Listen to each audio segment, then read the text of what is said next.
Hi tears, today மீன் புலவ் அவரோட பிரேக்ஃபாஸ்ட்டுக்கும் பாப்பாவோட lunch பாக்ஸுக்கும் இதுதான் கொடுத்து விட்டேன்.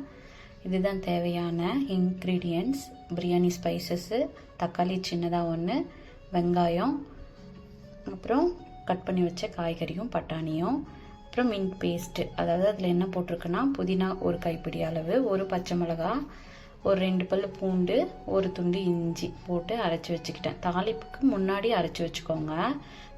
பிஃபோராகவே அரைச்சி வச்சிங்கன்னா க்ரீனாக ரைஸ் நமக்கு கிடைக்காது. அதனால் இப்போது ஒரு குக்கரில் எண்ணெய் விட்டு அதில் கொஞ்சம் நெய்யும் ஆட் பண்ணி பிரியாணி ஸ்பைசஸ் போட்டு கொஞ்சம் லைட்டாக பொரிஞ்சதும் ஆனியன் போட்டுக்கோங்க. ஆனியன் போட்டு அதுவும் நல்லா வதங்கட்டும். வதங்கினதுக்கப்புறம் தக்காளி ஆட் பண்ணிக்கோங்க. தக்காளி ஆட் பண்ணி கொஞ்சம் வதங்கினதும் நாம் இப்போது அந்த கட் பண்ணி வச்ச வெஜிடபிள்ஸ் எல்லாம், அதாவது கேரட்டு, பீன்ஸு, உருளைக்கிழங்கு, பச்சை பட்டாணி போட்டு வணக்கிக்கோங்க. அது வணங்கின ஸ்டேஜில் கொஞ்சமாக கரம் மசாலா, இது மட்டும்தான் நம்ம மசாலா ஐட்டம் போடுறோம், வேறு எதுவுமே வேண்டாம். அதுக்கப்புறம் இந்த அரைச்சி வச்ச பேஸ்ட்டு இதையும் போட்டு நல்லா வணக்கிக்கோங்க. எண்ணெய் நல்லா பிரிஞ்சு வரட்டும்.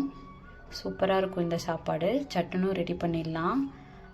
அதாவது நம்ம லேட் ஆகிடுச்சி அப்படின்னா, நம்ம லஞ்ச் பாக்ஸ் பேக் பண்ணால் இந்த ரைஸை நீங்கள் பண்ணி பாருங்கள்.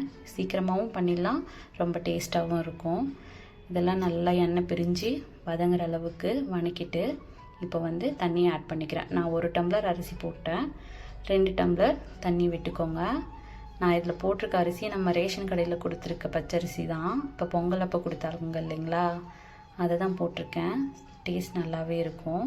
நீங்கள் வேணால் இருந்துச்சுன்னா ட்ரை பண்ணி பாருங்கள். இப்போ ரைஸை ஆட் பண்ணிக்கோங்க. ஆட் பண்ணிவிட்டு கொதி வந்துடுச்சு, கொதிக்கிட்டோம். அரிசி பாதி இந்த ஸ்டேஜில் நம்ம என்ன பண்ணுறோம் அப்படின்னா, லெமனை புழிஞ்சு விட்டுக்கோங்க. லெமன் புழிஞ்சு விட்டுட்டு ஒரு கிளறிட்டு அதுக்கப்புறம் லிட்டை போட்டுக்கோங்க. லிட்டை போட்டு நீங்கள் மேலே வெயிட் வச்சாலும் சரி, வைக்கலனாலும் சரி.